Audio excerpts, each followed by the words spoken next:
Students, तो जैसा कि हमने पार्ट 1 में बता दिया गया है कि UP board class 12th history के 3rd चैप्टर बंधुत्व जाति तथा वर्ग, इसमें से हमने पार्ट 1 में कुछ बता दिया गया है, मतलब पार्ट 1 में। तो जो और कुछ बचा है वो अब पार्ट 2 में करवाएंगे, ठीक है। इस चैप्टर से रिलेटिव जो सारे क्वेश्चंस हैं वो अब हम पार्ट 2 में देखेंगे। तो ये हमारा 3rd चैप्टर है, जिसका नाम हमने बताया था पहले वीडियो में कि बंधुत्व जाति तथा वर्ग। इसका जो समय काल था वह 600 ईसा पूर्व से 600 ईस्वी तक था, ठीक है। तो अब हम आगे से स्टार्ट करते हैं कि जो प्राचीन भारत में वर्णित 16 सामाजिक संस्कारों में विवाह का एक मतलब बहुत ही ज़्यादा महत्वपूर्ण संस्कार था, ठीक। मनुस्मृति में 8 प्रकार के विवाह का वर्णन है तथा महाभारत के आदि पर्व में 102 अध्याय के श्लोक क्रमांक 11 से 17 में भीष्म पितामह ने भी इन्हीं 8 प्रकार के विवाह का वर्णन किया है।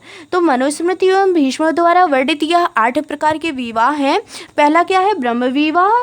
तो हिंदू समाज में ब्रह्म विवाह को उस विवाह का सबसे उत्कृष्ट और आदर्श स्वरूप माना जाता है। यह वर वधु दोनों पक्षों की सहमति से होता है। ब्रह्म विवाह संस्कार के अनुसार युवती का पिता अपनी पुत्री के लिए एक सुयोग्य और चरित्रवान युवक की तलाश करता है। दूसरा है दैव विवाह। दैव विवाह उसे कहते हैं जिसमें पिता अपने पुत्र के लिए अच्छा वर नहीं खोज पाता है, अर्थात ये थोड़ा सा गलत हो गया, अपने पुत्र अर्थात यहाँ पुत्री होगा, ठीक है।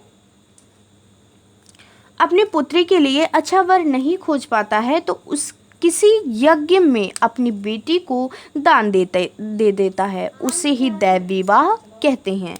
तीसरा है आर्ष विवाह, जिसमें क्या होता है, कन्या का कन्यादान गाय या बैल के जोड़ी से हो, उसे आर्ष विवाह कहते हैं। प्रजापत्य विवाह, यह एक प्रकार का बाल विवाह है, ठीक है, जिसमें छोटी सी उम्र में ही शादी कर दी जाती थी। तो छोटी सी उम्र में ही उनकी आज्ञा के बिना विवाह कर दिया जाता है। इसमें वधु का पिता अपनी कन्या को वर को न सौंप कर बल्कि वर के पिता को सौंपता है, जबकि ब्रह्म विवाह में कन्या का पिता अपनी कन्या को वर को ही सौंपता है। बल्कि प्रजापत्य में विवाह में ऐसा नहीं होता, वो जो कन्या होती है उसे वर को नहीं बल्कि वर के पिता को सौंपा जाता है।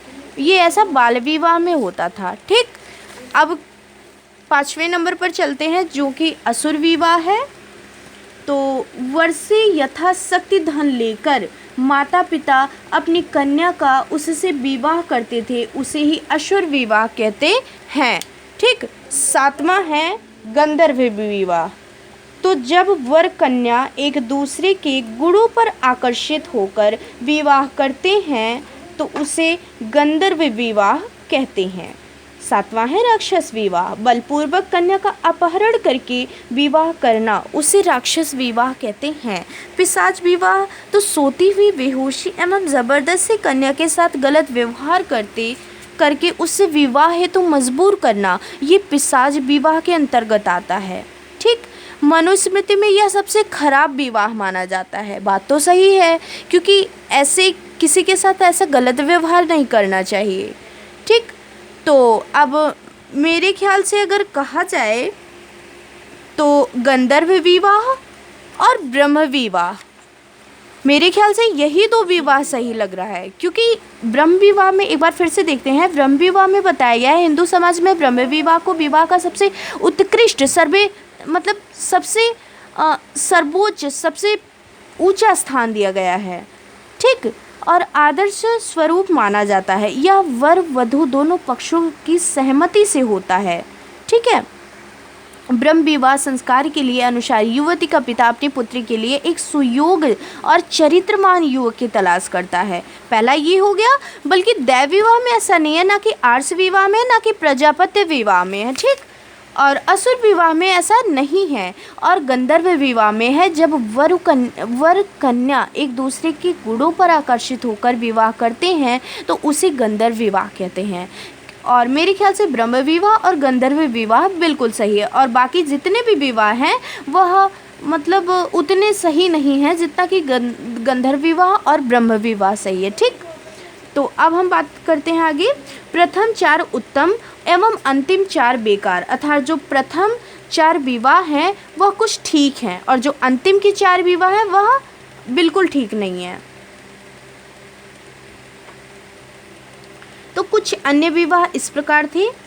अंतर्विवाह, इस वैवाहिक संबंध में एक समूह, एक गोत्र, एक जाति था एक स्थान में बसने वाले के बीच ही होता है, उसे अंतर्विवाह कहते हैं। और बहिर्विवाह क्या होता है? अपने गोत्र को छोड़कर दूसरे किसी गोत्र से विवाह करना बहिर्विवाह कहते हैं। अब बहुपत्नी प्रथा क्या होती है? एक पुरुष की अनेक पत्नियां हों, उसे बहुपत्नी प्रथा कहते हैं। जैसे कि अगर एग्जाम्पल में दिया जाए तो राजा दशरथ की 3 रानियां थी। कौन थी? कौशल्या, कैकेयी और सुमित्रा।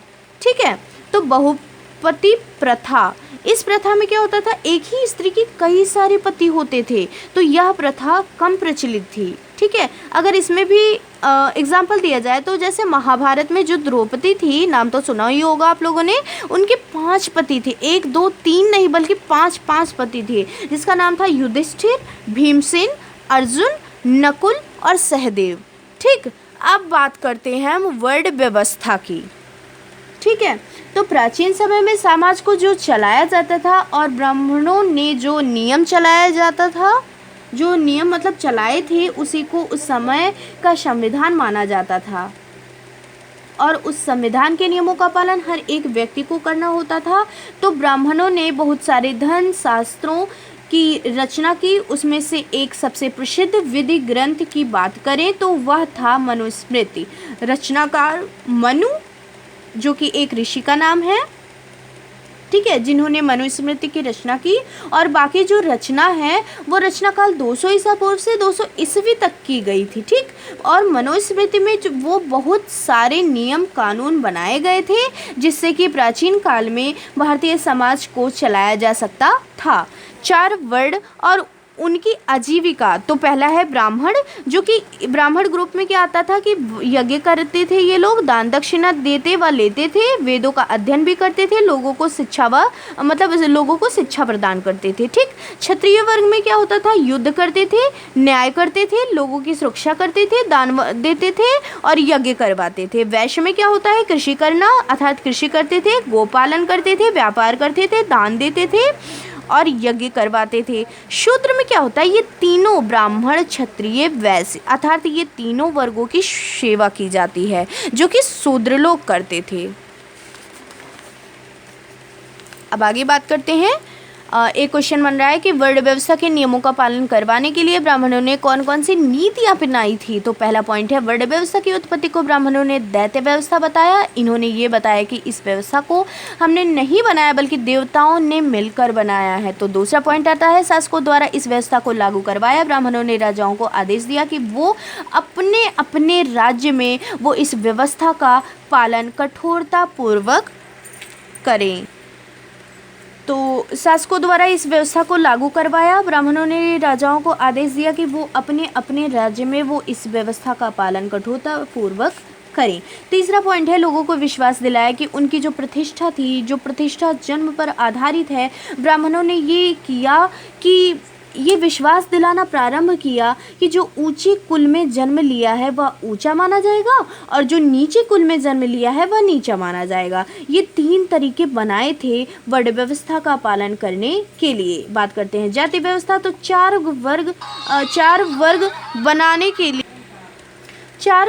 वर्ग बनाने के बावजूद भी बहुत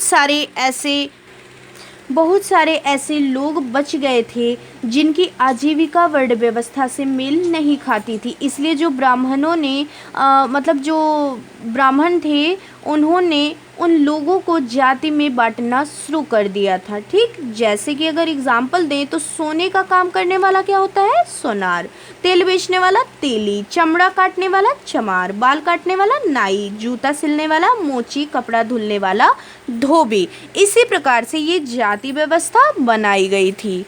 तो एक क्वेश्चन फिर बन रहा है कि क्या आरंभिक भारत में राजा केवल क्षत्रिय वर्ग से ही होता था? तो शास्त्रों में बताया गया था कि राजा केवल क्षत्रिय वर्ग से ही होगा, लेकिन भारत में बहुत बहुत सारे राजवंशों का उद्भव अन्य वर्ग से हुआ था। तो अक्षत्रिय राजा, उदाहरण के लिए मौर्य वंश, तो ब्राह्मण शास्त्र में इनको निम्न कुल का बताया गया, परंतु बौद्ध ग्रंथ में इनको क्षत्रिय बताया गया। अब दूसरा पॉइंट है शुंग और कर्ण। तो ब्राह्मण थे परंतु राजा थे। हर वह व्यक्ति राजा बन सकता था जिसके अंदर राजा बनने की योग्यता होती थी तथा लोगों के लिए संसाधन जुटा सकता था। अब तीसरा है रुद्रदामन। शक वंश का राजा था रुद्रदामन। रुद्रदामन को ब्राह्मण मलेक्ष बर्बर तथा अन्य देशी कहते थे। रुद्रदामन ने सुदर्शन झील का पुनर्निर्माण करवाया था। चौथा है शातवाहन वंश। तो अपने आप को अनूठा ब्राह्मण बताते थे। अपने आप को क्षत्रियों की अधिकारों का हनन करने वाला बताया। किसने बताया? सातवाहन वंश ने बताया। तो अब बात करते हैं 600 ईसा पूर्व से 600 ईस्वी तक सामाजिक इतिहास का अध्ययन। तो इसका अध्ययन करते हैं। तो पहला पॉइंट बन रहा है कि चांडाल कौन होते थे। अब बात करते हैं चांडाल किसे कहते हैं। तो जो शवों अर्थात जो लाश होती थी, जिसमें जो मनुष्य होते थे, जब उनकी मृत्यु हो जाती थी तो उसे शव बोलते हैं अर्थात लाश। ठीक, जो शव होती थी उसका जो अंतिम संस्कार होता था वो चांडाल लोग करते थे। ठीक, चांडाल लोग इनका अंतिम संस्कार करते थे तथा मृत जानवरों को छूते थे। और मनुस्मृति में चांडालों के जो कर्तव्य थे उसका वर्णन मिलता है। किसमें? मनुस्मृति में। अब बात करते हैं मनुस्मृति के अनुसार चांडालों के कर्तव्य। तो पहला पॉइंट बन रहा है कि उन्हें गांव से बाहर रहना होता था, कर दिया जाता था। और दूसरा पॉइंट बन रहा है कि वह फेंके हुए बर्तनों का इस्तेमाल करते थे। ठीक, क्योंकि अगर वैसे साफ बर्तन दे दिया जाता था वो बर्तन अछूत माना जाता था, तो जो फेंके हुए बर्तन थे उसका ही इस्तेमाल करते थे ये लोग। अब तीसरा पॉइंट है मरे हुए लोगों के वस्त्र तथा लोहे के आभूषण पहनते थे। जो लोग मर जाते थे, जब उनकी लाश को दफनाया करते थे वो लोग, तो उनके जो आभूषण पहनाए जाते थे, वस्त्र आभूषण, तो उसे ये लोग पहन लेते थे, इस्तेमाल कर लेते थे। तो चौथा पॉइंट है समरी संबंधियों से विहीन मृतकों की उन्हें अत्यष्ट करनी पड़ती थी। ठीक है, अत्यष्टि करनी पड़ती थी। पांचवा पॉइंट है चीन से आए बौद्ध भिक्षु का चीन से आए जो बौद्ध भिक्षु थे फसियन का कहना है, उनका नाम था फसियन। ठीक, थोड़ा सा पॉइंट लगा दे रहे हैं। फसियन का कहना है कि अस्पृश्य को सड़क पर चलते हुए करताल बजाकर अपने होने की सूचना देनी पड़ती थी। ठीक है, अस्पृश्य को जो सड़क पर चलते आते जाते लोग थे तो उनको करताल बजाया जाता था और करताल बजाकर अपने होने की वो लोग सूचना देते थे। ठीक, जिससे अन्य जन अर्थात जिससे जो अन्य लोग होते थे उन्हें देखने के दोष से बच जाएं, उन्हें देखते नहीं थे। छठवां पॉइंट है चीनी तीर्थ यात्री श्वेत त्सांग कहता था, अर्थात उसका नाम था श्वेत त्सांग, उसका नाम था, अंडरलाइन कर दे रहे हैं, श्वेत त्सांग कहता है कि सफाई करने वालों को नगर से बाहर रहना पड़ता था। जो साफ सफाई करते थे उन्हें नगर से बाहर भेज दिया जाता था। अब एक क्वेश्चन बन रहा है कि मनुस्मृति के अनुसार स्त्री और पुरुष किस प्रकार संपत्ति अर्जित कर सकते हैं।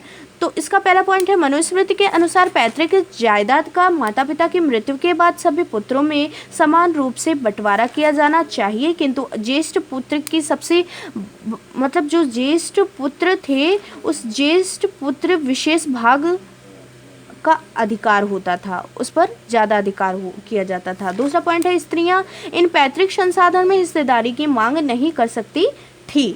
ठीक, तो वीडियो ज़्यादा लंबा हो रहा है, अब हम मिलते हैं थर्ड पार्ट में।